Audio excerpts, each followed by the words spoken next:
Hi everybody, Raison here. Something a little bit different. I'm just going to go back and reminisce over a few matches. We're going to go back a few years, so bear with me. But my memory is pretty good. Spoken to a few people at Daiwa, and we want to put some videos out on that, but obviously, you know, it's not the prep and everything. That's something that I can cover over the next few weeks. But it's not about pushing products, it's not about anything like that, but having spoke to a couple of the lads that work for Daiwa, we thought it might be good just to reminisce, go over a few of the old matches that I've fished a few years ago now. But I thought it would be good.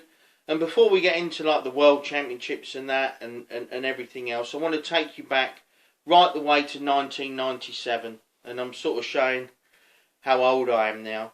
But back in those days, there was some big events. You obviously had the England stuff aside, but this was all pre-England to me. This was, you know, before I was involved with the adult team. I'd fished for the juniors a couple of times in World Championships, but back then it was really, you had Evesham, you had the Browning Masters, you had various events, and as always through my career, there's been things that really light my fire, venues that light my fire, events that light my fire, and obviously titles.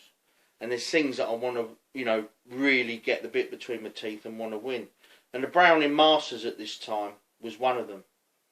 Not only because it was a big match, it was, you know, a lot of quite prestigious to win the actual match. But to get invited to the match, you actually had to, you know, either have a very consistent month or two or year, win something big, you know, like be noticed, and then you would get an invite. And it all happened through the Match Fishing magazine. Each month you rush to get your Match Fishing magazine, rush through the paper and try to get to where the 6 invited anglers were for this month. And luckily, really, from 1994 I managed to get an invite. And although I want to talk about the actual final at Hayfield Fisheries in Northamptonshire in 97, I want to start the story by going right the way back to 94, which is where a lot of my fishing sort of lessons and that sort of started.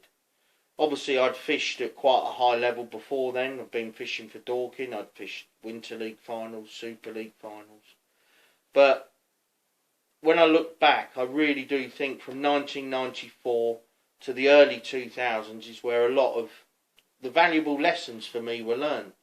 And they weren't always on good days. Some of them were on bad days, you know, where I hadn't done that well and that. And, you know, being a 19-year-old lad, it's hard to take. And I probably let it affect me as much, if not more, than most people. You know, you used to have a bad match and you'd be kicking your net bag about and saying you're not going fishing again. And 5 hours later, you were as keen as mustard doing your gear again and couldn't wait to get back out.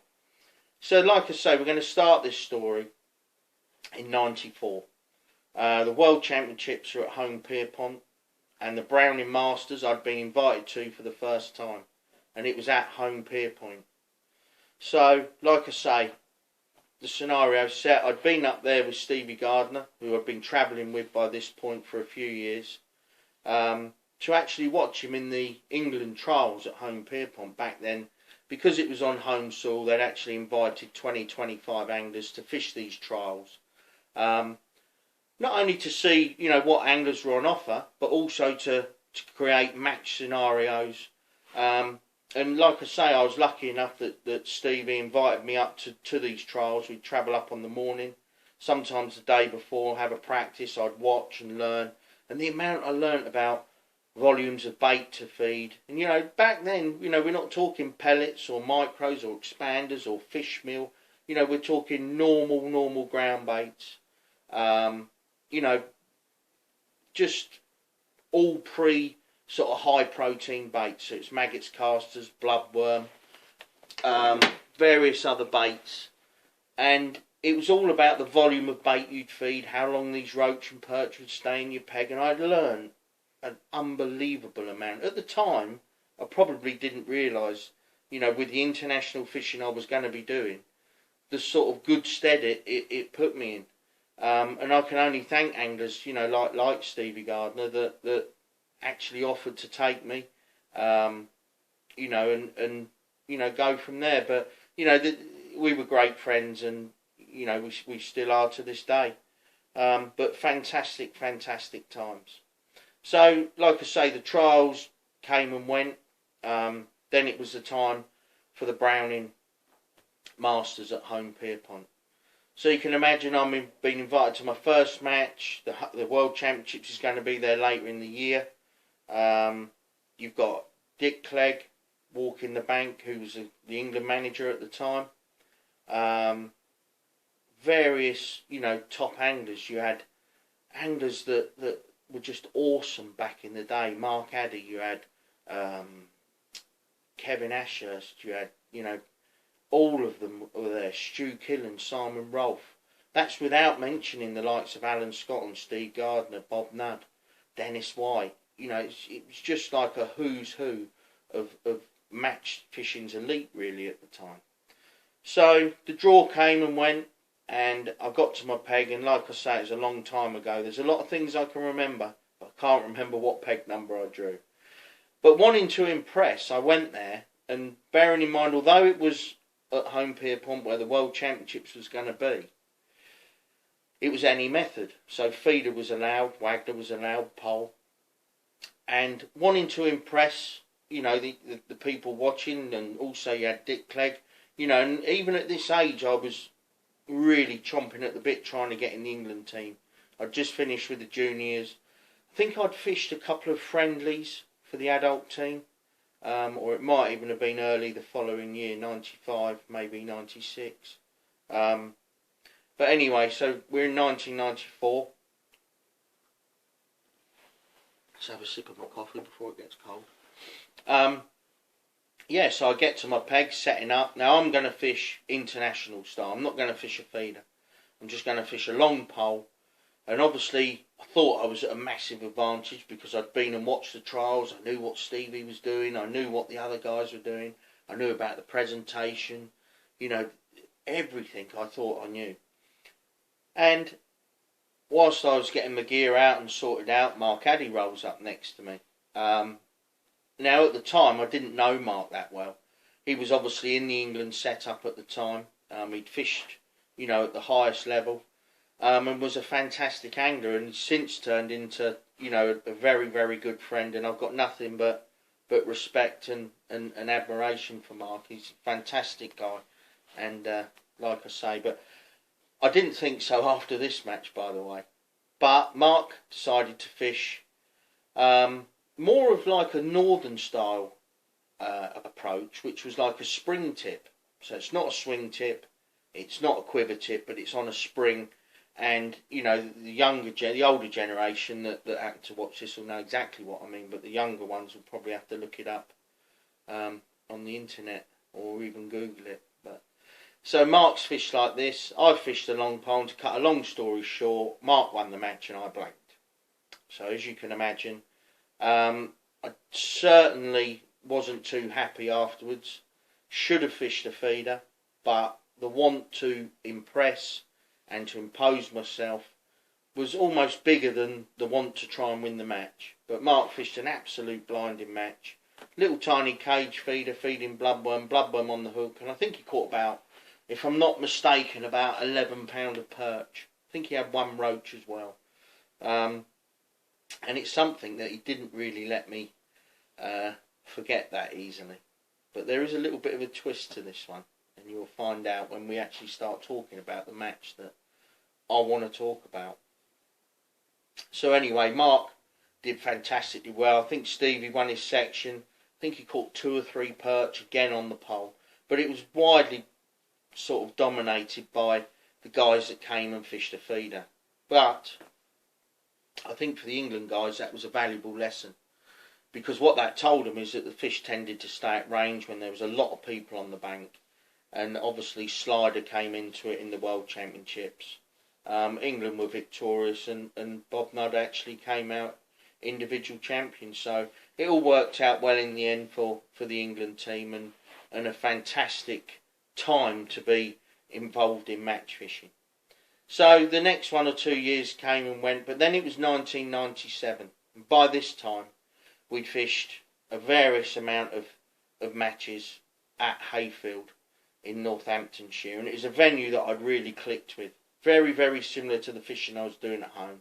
Very aggressive fishing. It was a canal type lake, anything from like 14 metres to 16 metres wide.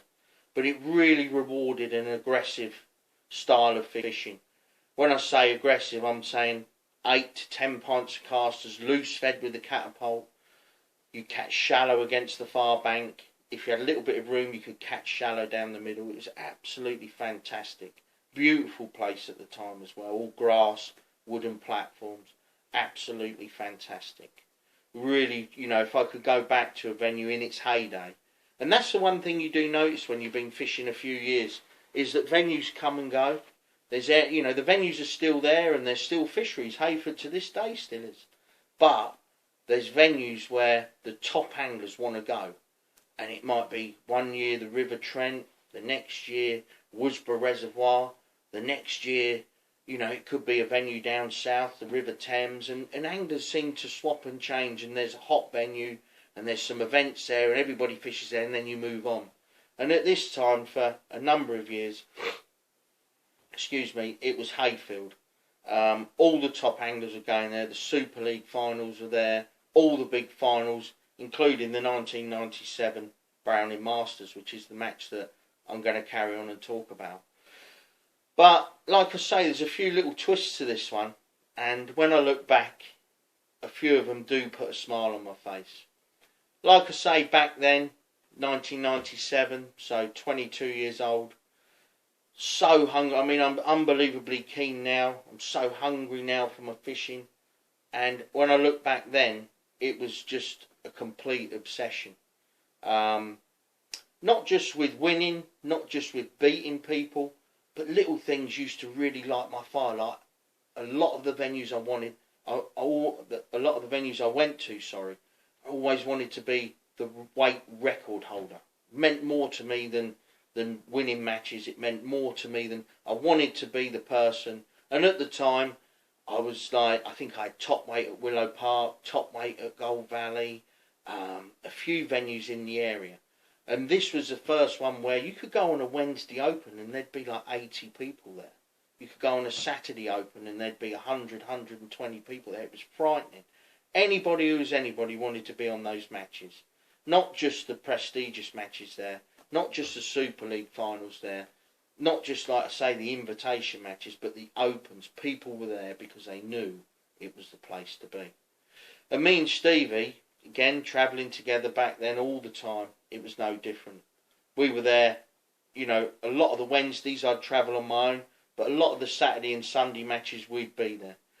And, you know, to say we had it sorted would probably be a little bit of an understatement.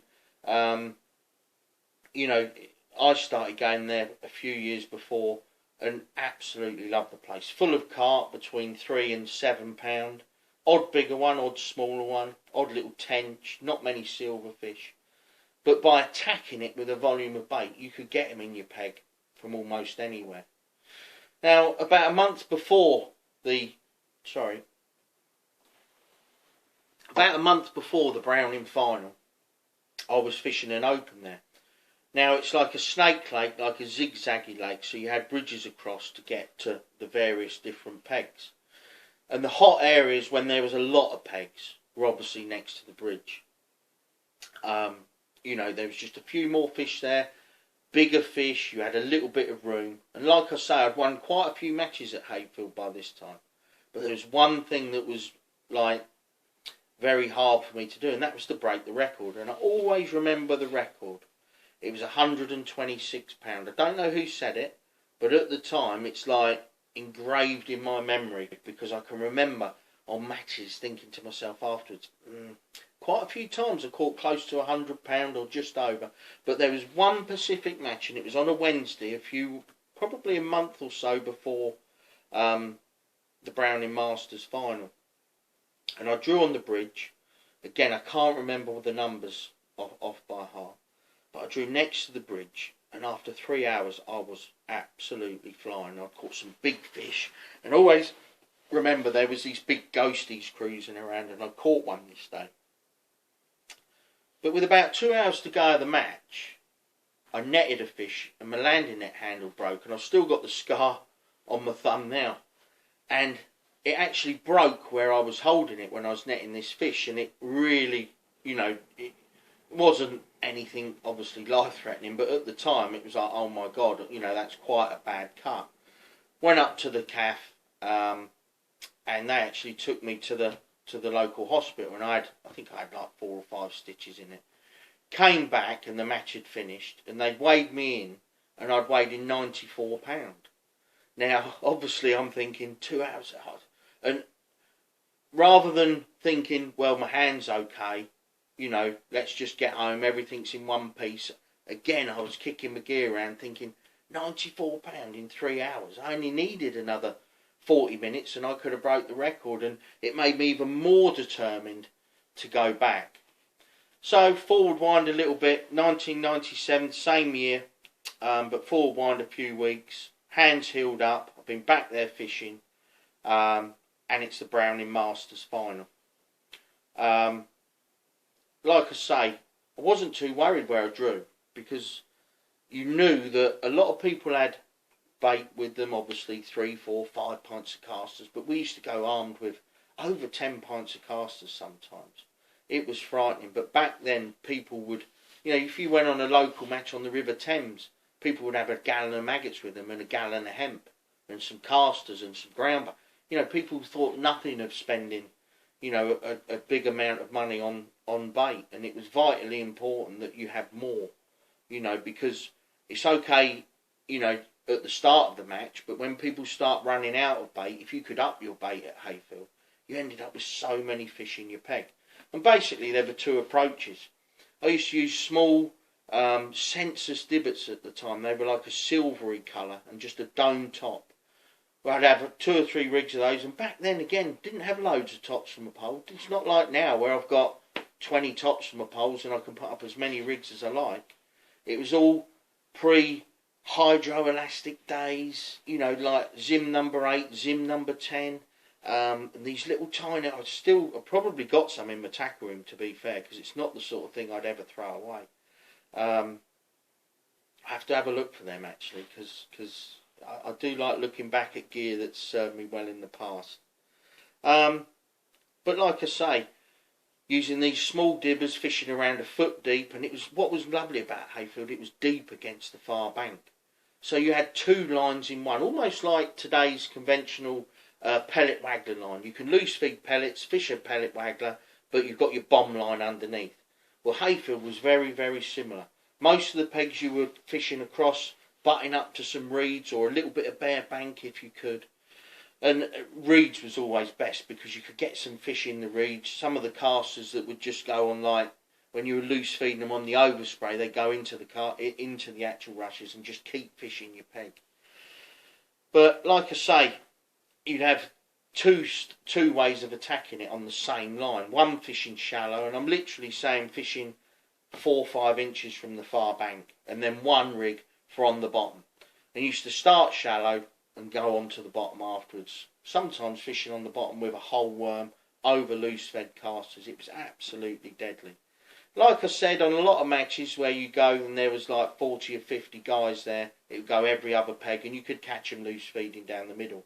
Literally like top 6 of your pole shallow. But when it was every peg, it was a lot more difficult and the fish backed off to the far bank. So like I say, 1997, Browning Masters final, there I am. I've drawn a nice peg on the bottom bank of Hayfield, looking back up the side on this bend, and it was just that little bit wider, about 16 metres, absolutely perfect.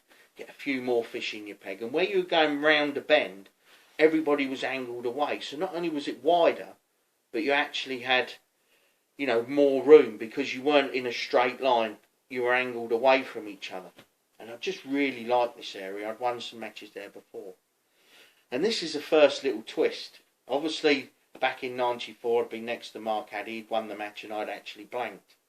So when I was putting my gear down at Hayfield, with a lot of confidence. You know, I was brimming full of confidence. I was young. I'd fished there a lot. Couldn't wait for the match to start. You can imagine to my delight when Mark Addy started putting his gear down on the peg next to me.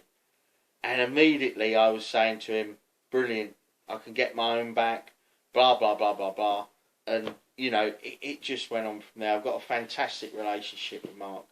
And, you know, it was just brilliant, brilliant times. So he'd won the match next to me at home Pierpont. And like I say, the match started. I can remember it was like it was yesterday. I had Michael Sanders sat behind me. He was just a little boy then. I look at him now and he's a grown man, but he was literally just a little tiny kid. And he was sat behind me, and, you know, the match started, fishing across. I think at the time I had a Seal Star pole, New Dimension. But I used to put, I think, Milo tops on it. It was the following year when I was 23 that I actually signed for Daiwa, and obviously been with them ever since. I don't know what I would have caught there now with the sort of poles and the elastic that we've got now. But anyway, we're back in 97. There I am on my little matchbox, and just loose feeding casters, Drennan catapults. I had them all cut down perfectly. Absolutely lovely. Used to use Daiwa Super Shinobi line as well. Drennan barbless carp hooks, size 16. You used to think they were massive. You look at some of the hooks we use now, like the QM ones and everything. It is really scary how fishing's gone, especially the competition side of it. But I can remember the match, and I can remember getting off to an unbelievable start. But they were small fish. They were 2 to 4 pound. Unheard of, really. There was also a few eyed in there, and I was getting a bit of trouble with eyed.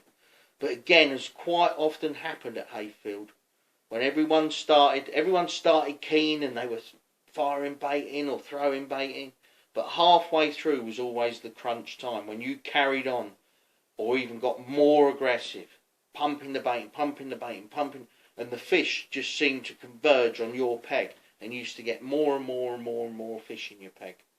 And like I say, I had a fantastic middle of the match, and at the end I was catching on the bottom on a whole worm.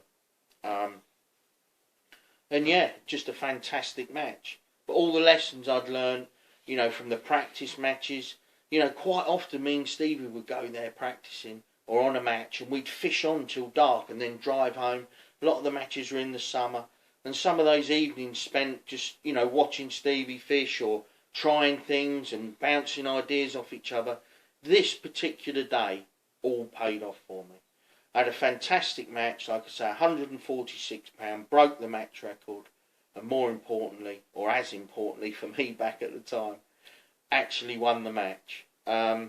Fantastic day. I'm sure Stevie was 3rd or 4th that day, and more importantly, I'd settled the score with Mark Addy. But to be fair to Mark, there was no one more pleased for me afterwards. He came up, said, fantastic, well done. My father is an avid sort of collector of memorabilia. He collects all the cuttings right back from when I won my first match when I was about 11. And I knew I was going to be doing this talk. And there you can see the front page of Match Fishing. Me netting a carp, that's on the day, back at Hayfield. Absolutely fantastic. And that, I'm just trying to see, but that little guy there is actually Michael Sanders. So you can see fantastic memories, record breaker there as well. Absolutely fantastic. And more importantly, that's the trophy. Again, that takes pride of place in one of my rooms here at my house. So fantastic memories, and it wasn't just one match. It was the build up to the match. It was the circumstances surrounding the match, the score that I wanted to settle, you know, with Mark Addy. The fact that my landing net had broke a month before and cost me breaking the record. I wasn't worried about the match when I wanted to break the record. I wanted people to know Will Raison, he holds a match record there. And, you know, to actually do it in a, you know, a high profile match really did mean the world to me. Like I say, Dorking went on to absolutely dominate at Hayfield, winning Super League finals, various different events. And what a fantastic venue, and what a fantastic era to be involved in match fishing.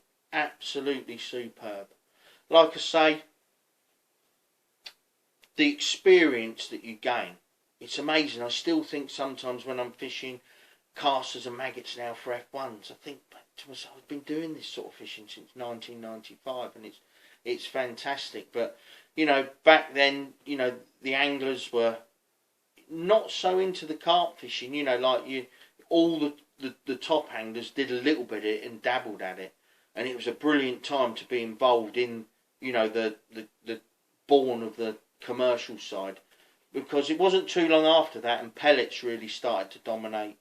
You know, you used to go to a match and you used to take casters, maggots, a bit of ground bait and a few worms, and it wasn't long after that and it was just really pellets, maybe a bit of luncheon meat, fish meal, ground bait started to come in. So absolutely fantastic. So like I say, there's just a little reminiscing about one of the matches that really sticks in my mind. Not just the match, the build up and a few of the different circumstances that happened, but like I say, it really was good. And me and Stevie travelled there in my little Fiesta. How we got 2 lots of gear in my little Fiesta I will never know, but you know, probably wouldn't even get my seat box in a Fiesta now. The seat boxes have got that big now. But no, fantastic times. Wouldn't swap it for the world. So like I say, I hope you've enjoyed this little story.